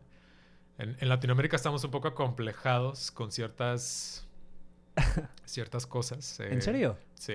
Ah. El humor es muy raro en Latinoamérica. Como que el humor... No, desde luego, es diferente. Bueno, yo con los mexicanos ya te digo que he tenido tratos, sobre todo en Estados Unidos. El tema del albur, este es un tema que es muy mexicano, por ejemplo. Sí. O sea, en unas cosas somos muy... o hemos transformado, creo que el humor lo hemos llevado a otro lado. Sí. Pero, por ejemplo, yo creo que los españoles son infinitamente mejor para manejar cierto tipo de humor, ¿sabes? Cierto, por ejemplo, las ironías y estas cosas. Fíjate. Y lo ves en películas. Recuerdo una película que se publicó hace tiempo que se me hace muy graciosa. Creo que se llamaba Cándida, que era de una abuelita española que se la traen a Estados Unidos. Fue una película indie, creo que no muy, pero búscala por ahí. Es excelente película. Siempre dándome a conocer. Marcelo, no tenía ni idea. Sí, y es que tú ves el humor ahí y es como un humor así, te digo, tan chistoso y tan particular.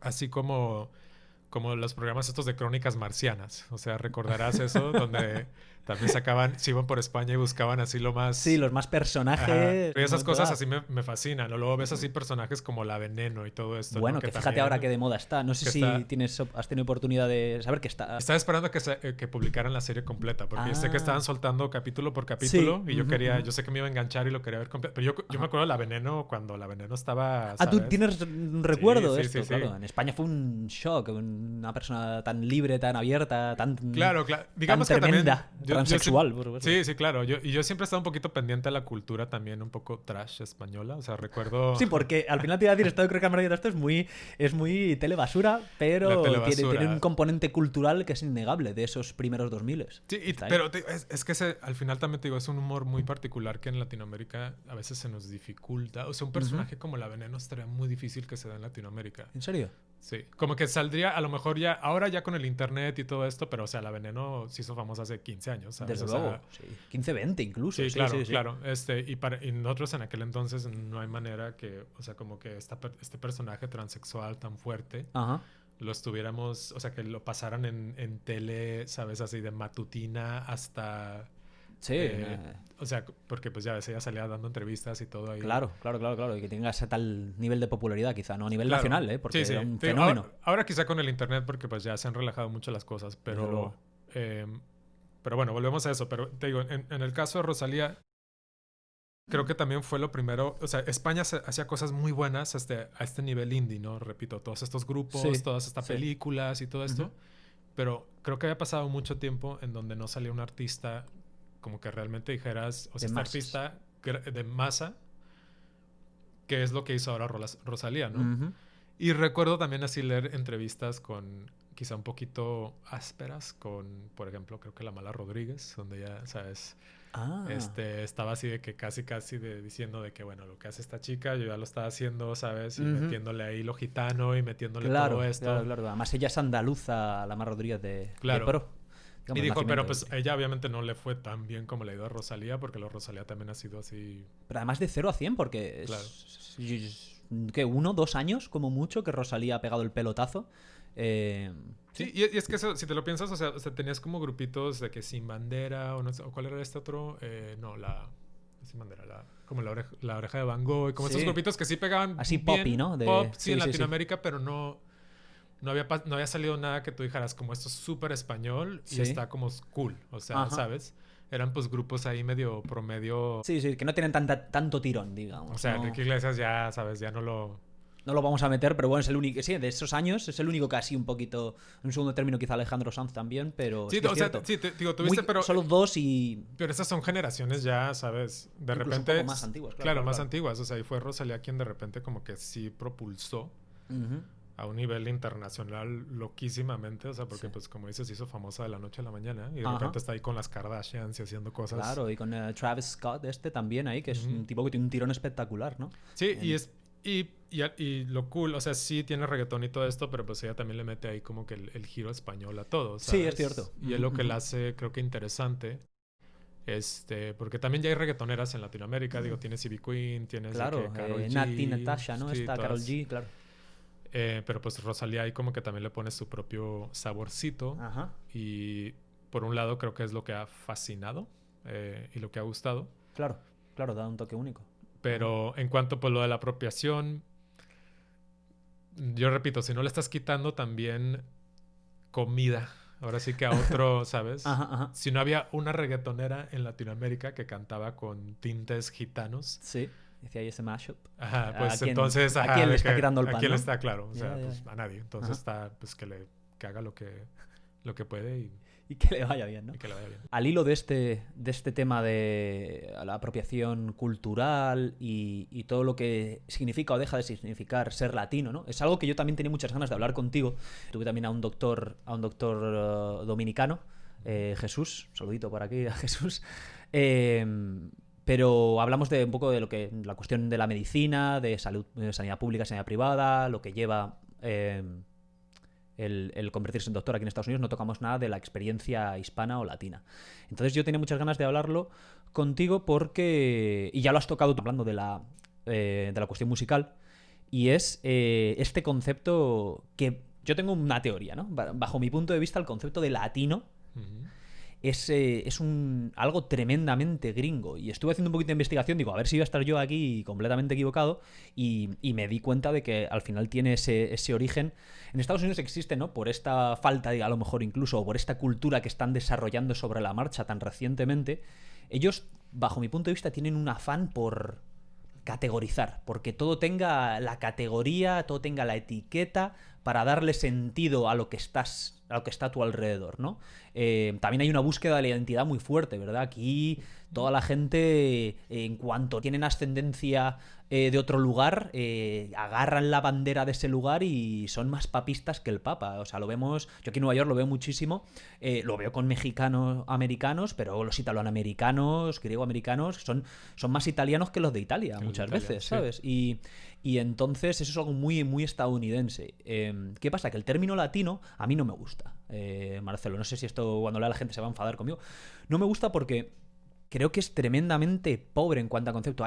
Yo entiendo que el interés, todo esto he visto que el término se populariza mucho gracias a las descripciones que dan en el censo estadounidense a partir de los años 70, según he encontrado en mi búsqueda en internet. Tampoco es que me haya leído ahí un libro de un autor afamado, pero es un concepto pobre. ¿Por qué? Porque aglutina, mete en un cajón a una serie de gente con una diversidad, con una diferencia de cultura o de subcultura, solo basado en este cajón en que hablan español y se pueden entender a un porcentaje bastante alto, que muchas veces no es tan alto dependiendo de con quién te topas, ¿verdad? Claro. Puede que no lo entiendas ni un 50%, pese a que estemos hablando castellano. Esto pasa también con inglés, etcétera.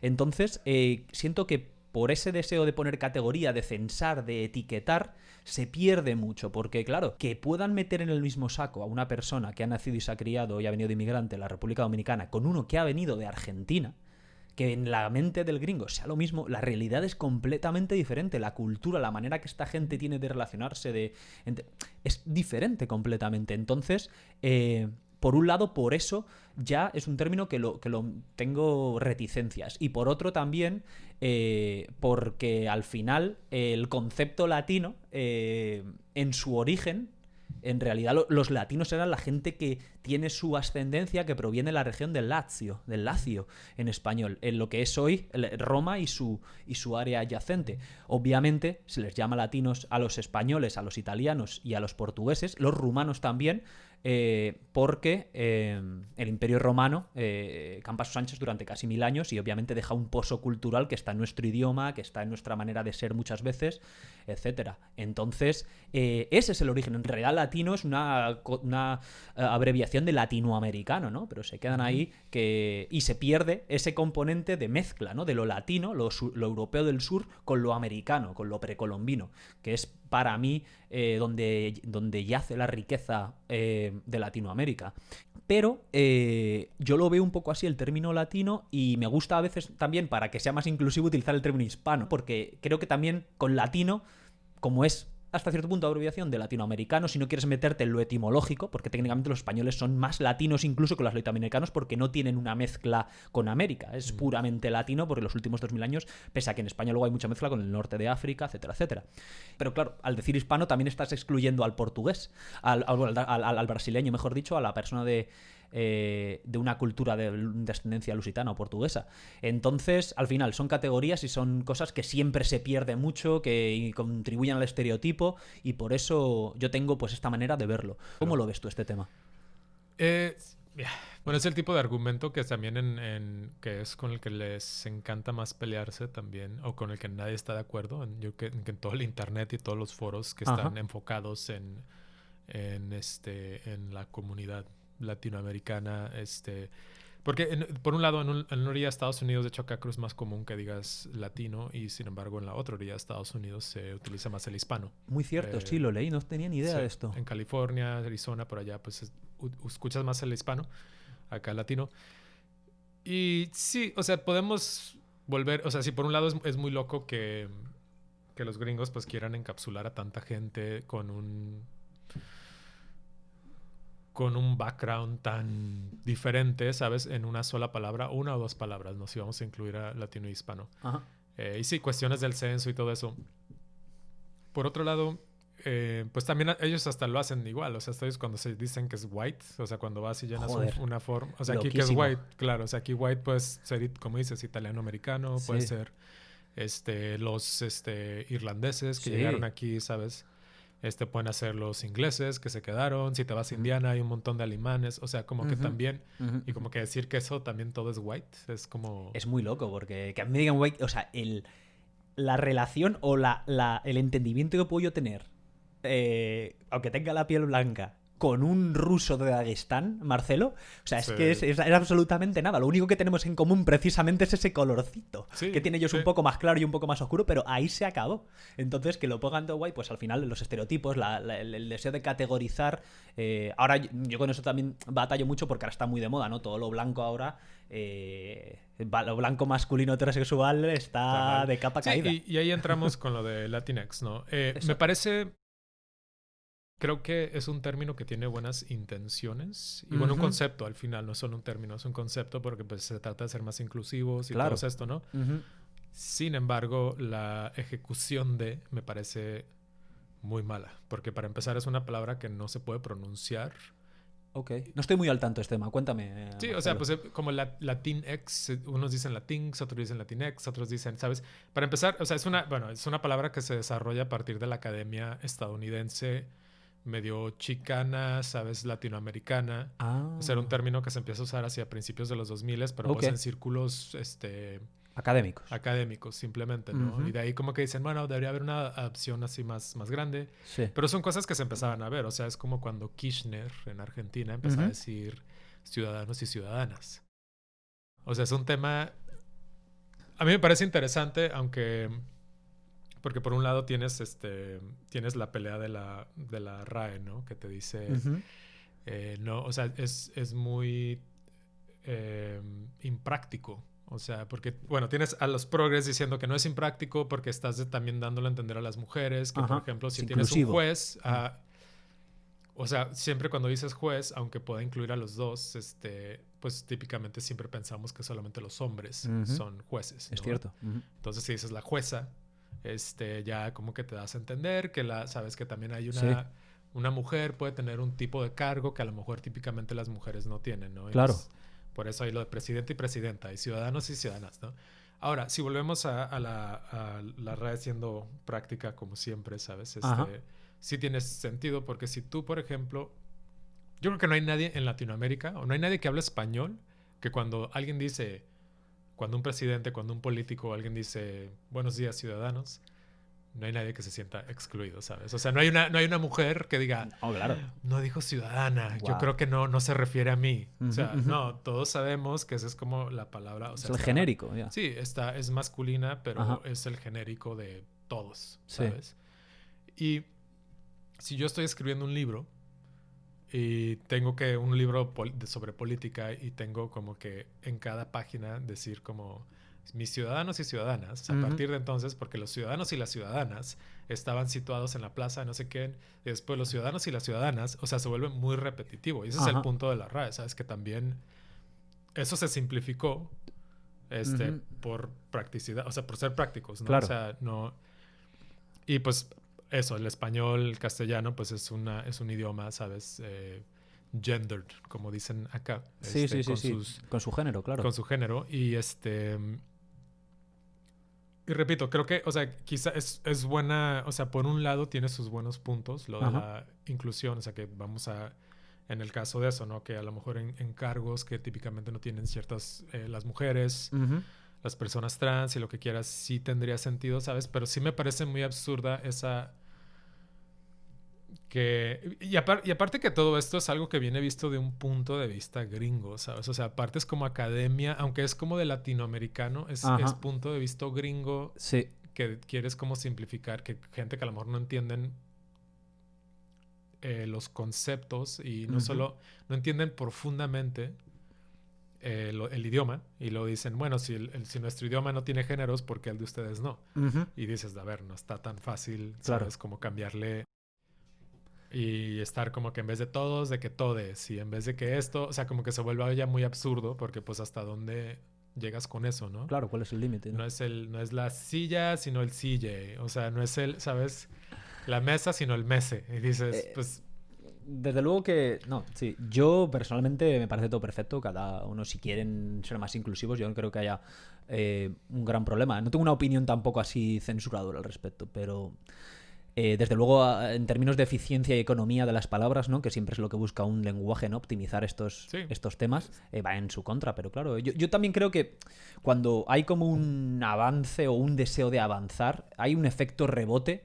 Aquí en Estados Unidos lo vemos muchísimo, ¿no? Ahora con la cuestión racial. Hasta que las cosas se normalizan, cuando han estado mucho tiempo de una manera, generalmente oprimida, hay un efecto rebote de que como que se... sobresalta muchísimo. En España, por ejemplo, yo creo que pasó mucho con la cuestión, y todavía está por ahí con la cuestión homosexual, ¿no? Hubo un país católico, una dictadura 40 años, tremendamente censurador, la gente homosexual ha sufrido muchísimo, pero claro, luego se produce con una apertura, la transición, la movida madrileña que conoces, pues...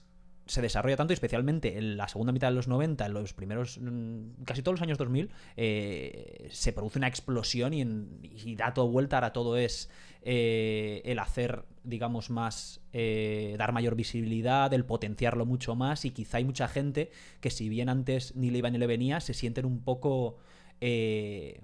hastiadas, agotadas ya de tanto, joder, ya está bien. Que empezaron con un día del orgullo gay, ahora no sé, aquí también es ahora hay un mes entero ya, ¿no? Del orgullo gay. Entonces, yo creo que hay que entenderlo, yo intento verlo desde ese punto positivo, que es como hasta que se normaliza, ¿verdad? Estaba aquí, se pasa aquí, y luego poquito a poco, pues como que se equilibra. Queda en su lugar, claro, entonces yo espero que con este tema, porque en España ha habido muchísima polémica también en los partidos de izquierdas, PSOE, Podemos ahora, y la gente de derechas conservadora, que en España hay un núcleo conservador muy fuerte todavía, muy parecido probablemente al mexicano, sin yo conocerlo tal, es decir, muy católico, muy conservador, muy de derechas, con unos tintes ahí filofascistas en ocasiones cuestionables, no siempre, que claro, que requiere esa adaptación y requiere ese momento de transición, ¿no? Entonces, en España también ha sucedido, y con todos los políticos les echan encima todavía a la gente de Podemos, el ciudadanos y ciudadanas, en el Congreso, todo el rato a utilizar ambos términos con ambos géneros, etcétera, etcétera. Y por ahí yo creo que a mucha gente sí le suena, mucha gente que no es de derechas ni conservadora, le suena un poco medio ridículo, porque se ve que es forzado, ¿no? Claro. Que no aportas nada, o sea, lo que tú dices. Cuando alguien dice ciudadanos y lo está diciendo a un público de masas, obviamente es entendido, aunque tenga una raíz masculina, de repente, o machista. Sí, totalmente. O sea, es eso, ¿no? Yo creo que al final a los gringos luego se les pone mucho solucionar problemas que nadie tiene, ¿sabes? Sí, es verdad, es cierto. Y a ver, sí habrá, o sea, como una minoría muy pequeña que a lo mejor escuchó Ciudadanos y dijo, ay, pues... Pero, o sea, no, te lo juro que hasta esto me parece absurdo. Por otro lado, si tú vas a impulsar una palabra tipo Latinx, o sea, para empezar, esa palabra... ¿Pero qué significa Latinx concretamente? Que me lo tenga que haber mirado, no me lo he mirado. Es como para hablar de latinos jóvenes, leí una vez, ¿no? No, de hecho es como que no denomina género, básicamente. Ah, ok, o sea, el punto es que sea que genderless, sí, ¿no? Claro. Sin neutro, sin género. Es completamente neutro y no sabes vale. si estás hablando de un hombre, una mujer, una persona que no se identifica como ninguno, etcétera, ¿no? El concepto me parece fenomenal. Repito, la ejecución me parece desastrosa porque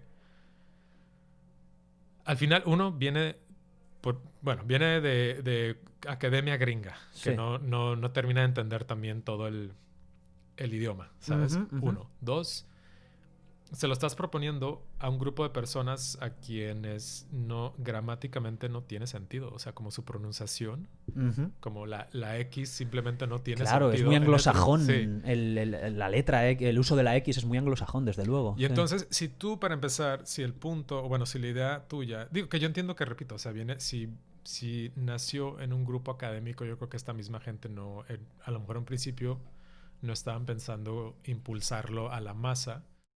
Y dijeron, nosotros entendemos qué es esto porque pues estamos aquí hablando de esto y estamos enfocados en estas cosas así hiper políticamente, ¿sabes? Correctas y lo que quieras. Pero, por ejemplo, si tú eres un albañil en donde tú quieras, en Latinoamérica, y te viene a decir de que ya no digas compatriotas y compatriotes, o sea, algo así, como que te dices como ¿qué? O sea, como... Y no lo va a adoptar, yo creo que no. No, fuera de que no lo van a adoptar, decir, pero... Claro, o sea, tan solo como como herramienta para explicarle a alguien el concepto de ser inclusivo, me parece una mala herramienta, ¿sabes? Y ese es o sea, yo creo que puede haber mejores palabras, simplemente, no es tanto... Digo, yo creo que aquí la mayoría estarían a favor o sea, sí, de más inclusión y lo que quieras. Claro. Nomás simplemente hace falta una manera más eficaz de explicarlo, que no sea como con esta letra, con una X que ahí no tiene nada que ver, por lo menos fonéticamente ni gramáticamente. O sea, a la hora de pronunciarlo dices como le explicas a una abuela de que es que no es Y repito, luego ves a las personas que están como muy como con la palabra, en pro uso de la palabra, ¿sí? Y algunos la pronuncian de una manera y algunos la pronuncian de otra, y eso también se vuelve como hasta más confuso para personas que no, ¿sabes? Desde luego, sí. Entonces, repito, o sea, el concepto, sí, fenomenal. O sea, yo creo que sí, a lo mejor tiene sentido que gente o sea, que una niña de repente que está acostumbrada a escuchar que solamente un hombre tiene cierto cargo, que de repente pueda escuchar que una mujer también puede tener cierto cargo a través Desde luego, sí, de la palabra. Eso me parece fenomenal. No más que en sí, pues el uso de esta palabra no cumple la función, simplemente, ¿sabes? No cumple la función de, creo que lo que se propone. Entonces sería tan fácil como buscar ya sea otro término, otra palabra, o pues también, no sé, darle otra vuelta al asunto. Quizá, sí. A ver, quizá en el futuro pueda pasar, sea el germen de algo mayor que se viene. Sí, como dices, creo que hay correcciones, como dices, o sea, al principio pues exige mucho, ¿sabes? Y luego ya como que lo baja un poco, como que encuentra su lugar, ¿no? Exacto, el puntito, ¿no? Y yo creo que es lo que va a pasar en algún futuro. Pero pues está interesante. Digo, acá tú ves a los políticos americanos igual usando, ¿no? Veías a gente como la gente más progre, tipo Bernie Sanders, Elizabeth Warren, ¿sabes? Usando el término. Latinx, Latinx, que no sé qué. Intentando ahí ganarse votos. Ganarse sus votitos. Que eso también es muy chistoso. Pero eso, o sea, llevan años jodiendo con lo del voto latino acá. Joder, yo desde que vine aquí siempre lo escuché porque... Te lo juro que cada elección. Claro, porque además, claro, es que al final tú piénsalo desde su punto de vista de político, de objetivos que son los votos y todo el jueguecito político muchas veces superficial y tremendamente... pues eso, que es simplificador hasta cierto punto grosero. El hecho está en que parten todos los números y la realidad está que hispanos o latinos hay muchos millones de personas. Si bien el problema está en que lo hemos visto en esta elección muy claro, ¿no? Leí un artículo el otro día. Poco tiene que ver el latino o el hispano de Miami con el hispano de California mismamente, sí. Porque básicamente la composición demográfica es diferente y la historia que trae esa gente es muy diferente. En Miami, para que lo sepa pues la gente que no tal, en Miami obviamente lo que más hay es gente cubana, en su mayoría ascendientes o directamente exiliados huyendo del régimen castrista, Y por otro lado, pues ahora que yo no lo he visto tanto porque a Miami solo he ido un par de veces y hace bastante tiempo, pero por lo visto hay una comunidad venezolana también huyendo del socialismo, del chavismo, etcétera, que desde luego son gente conservadora, son gente con unas ideas muy concretas acerca de la mezcla de culturas en el propio mundo hispano y bueno, dicen que votan muchos a Trump también. Y en México, por lo visto, en zonas de Arizona y de California también hay mexicanos bastante pro-Trump. Sí, o sí, Texas, sí, ¿no? claro. O sea, la gente, digo, para un tejano es que es muy diferente. O sea, un tejano segunda, tercera, cuarta generación que igual se apellida López, pero no ha ido a México nunca en su vida. Claro. O a lo mejor fue a la frontera y se regresó. Pues para ellos se identifican 1000 veces más con la cultura gringa que con la latinoamericana. Claro. ¿Sabes? O sea, ellos no consumen tele, radio y nada en español. O sea, su vida realmente es en inglés, se conviven. Y a pesar, como muchos de ellos son como luego personas que se meten como al army, ¿no? Y por ejemplo, todas esas ramas, o sea, de los militares y todos son muy conservadores. Entonces ellos, pues, obviamente se hacen muy conservadores porque están dentro de ámbitos muy conservadores. Y ellos ni siquiera no conviven con el albañil, no conviven con el delivery, no conviven con nadie que tú digas, puedo entender por qué a lo mejor tú, sabes, si serías más pro. Y otra cosa que mucha gente no cae en cuenta es que al final el latinoamericano, si quitas el tema de la inmigración, o sea, de venir a Estados Unidos y poderte quedar aquí, pues realmente son súper conservadores. Digo, en México todo el mundo o sea, te diría que el tío promedio es antiaborto, ¿sabes? Es anti... la cuestión homosexual probablemente también. Sí, la cuestión, o sea, los temas más progresistas, más de apertura mental. Sí, no los tragan para nada. Claro. Con lo único que concuerdan con los demócratas acá es como con lo de la inmigración, porque pues igual, ¿sabes? Dicen, no... El paisano. Claro, no quiero que me saques de un país, o sea, o yo quiero tener el derecho de ir a un país, ¿sabes? Pero ya fuera, esa es como la única razón por la cual habrían de votar por un demócrata. De otra manera, pues todo lo demás que te dice Trump, ¿sabes? Que antiaborto, que pro iglesia, pro todo lo demás, pues dices, sí, me parece... Me cuadra, ¿no? Sí. Y como dices eso, pues sí, los venezolanos igual, si ellos vienen lo único que tienes que hacer para asustarlos allá en Florida es hablarles del socialismo y... llevamos un año con esto, ¿eh? Sí, y ya dicen, perfecto, yo aquí voto por Trump porque si él me está diciendo que nunca va a permitirlo, pues... Y al final, claro, es que tienes que entenderlo porque... ¿Cómo contrarrestas? Yo no he vivido o sea, he estado en Cuba, ¿no? Y he vivido la realidad comunista desde fuera, pero no lo he vivido en mis carnes. Entonces yo por eso no es un tema en el que rara vez le puedo rebatir a una persona cubana en Estados Unidos cuando me elige hablar de este tema, o a un venezolano. Por ejemplo, recientemente una visita a España hablaba con una muchacha venezolana y claro, es que no... Por mucho que yo pueda verlo de una manera determinada, cuando alguien ha vivido en sus carnes determinada dificultad y dureza, o sea, tú lo puedes analizar desde el punto de vista teórico y decir, mira, a ti te ha pasado esto por esto, por esto y por esto, y lo que tú crees que es así quizá no es tanto porque lo que se busca es esto, pero a ti te ha repercutido pues de una manera negativa y de la que te quieres alejar, y de hecho te has ido de allí, pero claro, ¿qué le vas a decir tú a uno que cogió una rueda de camión y se tiró al agua a ver si las 70 y pico millas náuticas o 80 y pico, ¿no? Las salvaba y tanto se quedaron en el camino y llega medio muerto a las costas de los Cayos, de Cayo Vizcaíno, por ejemplo, yo qué sé. ¿Qué le voy a decir yo a esta persona? Voy a venir yo aquí a decirle, no, es que el keynesianismo es en realidad la manera más correcta de llevar una nación moderna y el estado social. No lo puedes decir nada porque, claro, esta persona está muriendo de hambre allí y el régimen es técnicamente, que luego podríamos hablar mucho de si es o no comunista, si es socialista, porque se ha ido cambiando según el aliado te daba más o menos, ¿no? Un poco en la realidad cubana estoy hablando. Pero sin ponernos tan técnicos, que luego la gente me dice que nos ponemos muy técnicos en este podcast y aburrimos, volviendo al tema del concepto, ¿tú crees que existe? No creo. El voto latino es tan diverso que yo creo que no lo pueden ganar. O sea, pueden ganar el voto latino de California o el voto latino de Texas, uno u otro partido. Pero creo que si fuesen un poco más vivos, y supongo que en los años venideros se producirá, que por lo menos entiendan que tienen que ajustar el mensaje dependiendo de a qué público hispano o latino se refieren, porque dentro de ese término hay mucho más encapsulado ahí. Pero claro, bueno lo mismo. Es muy nuevo también, ¿no? Hace 30 años no existían en los términos de votantes, yo creo, ¿no? Pues yo creo que lo que tienen que asumir e internalizar, más que nada, es que al final hay muchos latinos que van a ser conservadores a pesar de nada. O sea, a pesar de que tú les puedes decir casi lo que quieras, pero si creen en la iglesia y si no les gusta el aborto y si no quieren a la comunidad LGTB, o sea, va a ser muy difícil que lo saques de eso. Y es mejor le tires así, claro, a ya sea educar a las personas. Sí. O por otro lado, por lo menos intentar ganarte a los hijos, que típicamente ya cuando crecen en otro país, pues suelen ser un poquito más progres. Quizá por eso también, a lo mejor ese es el público, a lo mejor yo estoy errado, ¿no? Y ellos en realidad quieren irse a esa nueva generación que ya está más asimilada culturalmente con Estados Unidos. Pero también ¿no? se puede decir, mira, en este caso... claro, hay un influjo constante. Claro, o sea, en este caso digo, Arizona es un estado lleno de mexicanos. Siempre ha sido un estado lleno de mexicanos. Y este año lo ganó Biden. Sí. Y creo que también tiene, o sea, pero luego la gente se imagina, tú ves los números, o sea, dices, Texas se supone que es así como el extremo de lo republicano, y yo creo que el estado que más representa al gringo conservador, porque pues ahí te regalan una pistola con la compra de cada Twinkie, lo que quieras.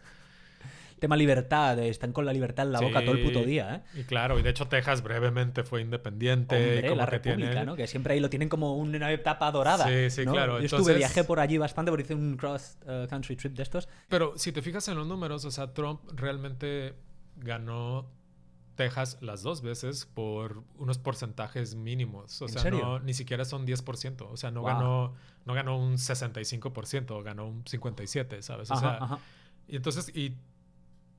ahí tienes que pensar que casi la mitad de Texas votó por Hillary, así como casi la mitad de Texas votó por Biden.